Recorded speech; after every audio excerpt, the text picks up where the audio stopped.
ગુજરાતની અંદર પાટીદાર અનામત આંદોલન થયું અને એમાં અનેક આંદોલનકારીઓ છે તે ઉભરી આવ્યા. પણ સવાલ ત્યારે એ હતો કે જેટલા પણ આંદોલનકારીઓ ઉભરી આવ્યા છે, જ્યારે પાટીદાર સમાજને આ તમામ નેતાઓની જરૂર હશે ત્યારે એ લોકો મદદ કરશે. સવાલ એટલા માટે હતો કારણ કે તેઓ તો આંદોલનકારી બની ગયા, પરંતુ જ્યારે આ તમામ લોકોની જરૂર પડી છે ત્યારે તે શું પાટીદાર સમાજને મદદ કરવા માટે આવ્યા છે? આજે આવા જ પાટીદાર નેતાઓની વાત કરવી છે જે જ્યારે આંદોલન થયું હતું ગુજરાતમાં ત્યારે આંદોલનકારી તરીકે ઉભરી આવ્યા હતા એમની. નમસ્કાર, નિર્ભય ન્યૂઝ સાથે હું છું રિદ્ધિ. પાટીદાર સમાજની અંદર જ્યારે પાટીદારની દીકરી સાથે સરઘસ કાઢવામાં આવ્યું, એમને જેલમાં મોકલવામાં આવી, પછી અમરેલીનું આખું રાજકારણ ગરમાઈ ગયું અને એ પછી એક જે પાટીદાર નેતાઓ છે તે મેદાનમાં આવ્યા. ખાસ કરીને કોંગ્રેસ અત્યારે લડત લડી રહી છે આ દીકરીને ન્યાય અપાવવા માટે અને જોરદારનું અહીંયા રાજકારણ ગરમાઈ રહ્યું છે. પણ સવાલ હજુ પણ ત્યાં જ હતો કે જ્યારે પાટીદાર અનામત આંદોલન થયું ત્યારે જેટલા પણ આંદોલનકારીઓ મેદાનમાં આવ્યા હતા એમાંથી કોઈ એક ચહેરો આ દીકરીને મદદ કરવા માટે આગળ આવ્યો છે. તો આપણે જોયું હતું કે અલ્પેશ કથિરિયા આવ્યા, ભલે તેઓ ભાજપમાં જોડાયા હોય પણ તેમણે દીકરીને મદદ કરવા માટે હાથ તો લંબાવ્યો. બીજો એક ચહેરો યાદ આવ્યો હતો, હાર્દિક પટેલ, જે મુખ્ય આંદોલનકારી ચહેરો હતો, પણ હાર્દિક પટેલે ક્યાંય પણ આ દીકરી માટે એક શબ્દ નથી ઉચ્ચાર્યો. આ દીકરી માટે કે જેમને ન્યાય મળે તે માટે કંઈ જ નથી બોલ્યા. હજુ એક ચહેરો યાદ આવે છે, નચિકેત મુખીનો, કે તેઓએ શું કર્યું? તો આ વખતે તેઓ પાટીદારની જે આ પાયલ ગોટી છે તેમને મદદ કરવા માટે, તેમને ન્યાય અપાવવા માટે મેદાનમાં આવ્યા છે. ખાસ કરીને એ તમામ પાટીદારની દીકરીઓને ન્યાય અપાવવા માટે મેદાનમાં આવ્યા છે અને કહી રહ્યા છે તમારો ભાઈ તમારી સાથે બેઠો છે. હવે નચિકેત મુખી આખા મામલે શું કહી રહ્યા છે તે સાંભળીએ.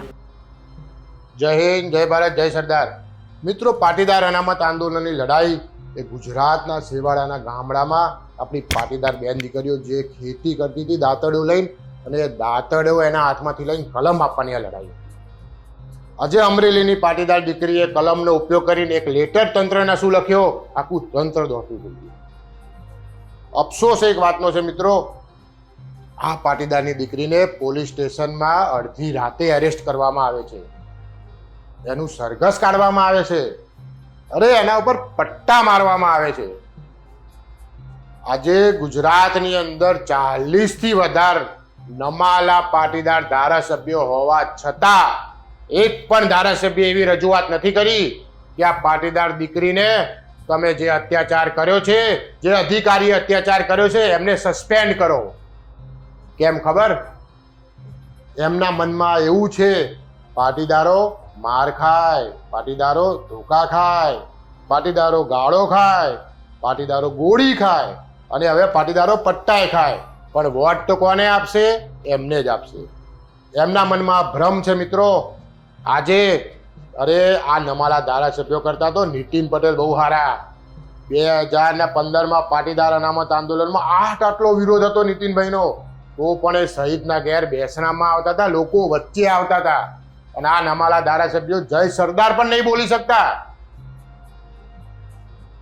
આજથી પાટીદાર સમાજને મારી અપીલ છે, 2 કાર્યક્રમને આજે આપણે જાહેરાત કરીએ છીએ. ગુજરાતની પાટીદાર દીકરી જેને પણ કલમ ચલાવતા આવડે છે એ આજથી તમારી આજુબાજુ જુઓ.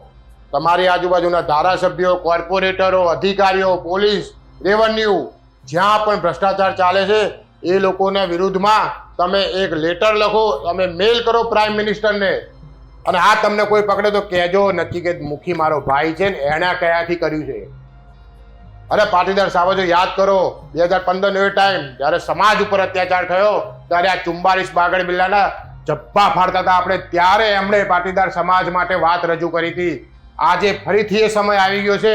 આ 40થી ઉપર નમાલા ધારાસભ્યોને કોલર પકડો, અને જો કોલર પકડતા બી આપણો અવાજ ના ઉઠાવે તો પણ એમના જબ્બા ફાડવાનો કાર્યક્રમ ચાલુ કરો. અરે શરમ કરો, શરમ. પાટીદાર સમાજને તમે ન્યાય અપાવી નહીં શકતા તો આના કરતાં તો પાટીદાર સમાજે રાજકારણ મૂકીને પાછું ખેતી બાજુ વળી જવું જોઈએ.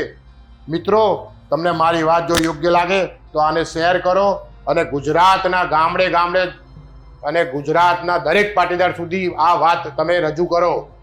જય હિન્દ, જય ભારત, જય સરદાર. અસ્તુ. હવે આ નચિકેત મુખી મેદાનમાં આવ્યા છે પાટીદાર સમાજને મદદ કરવા માટે અને કહી રહ્યા છે કે આ નમાલા નેતાઓ છે તે કંઈ જ નથી કરવાના. હવે સવાલ એ છે કે અત્યાર સુધી આ નચિકેત મુખી ક્યાં હતા? આ દીકરી સાથે કેટલા લાંબા સમય દરમિયાન આ બધું ઘટતું હતું, તે કેટલા દિવસ પહેલા જેલમાં હતી, એમને જામીન મળ્યા, એમને પણ હવે 5 થી 6 દિવસથી વધારે થઈ ગયા છે.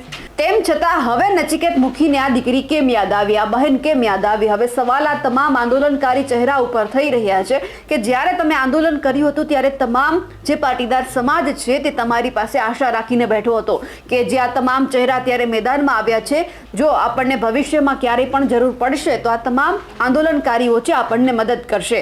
પણ જેમ જેમ દિવસો જતા ગયા એમ જે આંદોલનકારીઓ છે એ તમામ એક પછી એક પક્ષ સાથે જોડાતા ગયા. પણ હવે સવાલ એ છે કે નચિકેત મુખીએ જે પણ આરોપ લગાવ્યા છે અને જે મદદ કરવા માટે પહેલ કરી છે તેમના થકી શું આવી જે પાટીદારની દીકરીઓ છે તેમને ખરી રીતે ન્યાય મળશે? અમારા અહેવાલને લઈને આપનું શું કહેવું છે અને જે નચિકેત મુખીએ વાત કરી છે તેમને લઈને આપનું શું માનવું છે? કમેન્ટ કરીને ચોક્કસથી જણાવજો. સાથે જ અમારી નિર્ભય ન્યૂઝ ચેનલને લાઇક, શેર અને સબસ્ક્રાઇબ કરવાનું ભૂલશો નહીં. નમસ્કાર.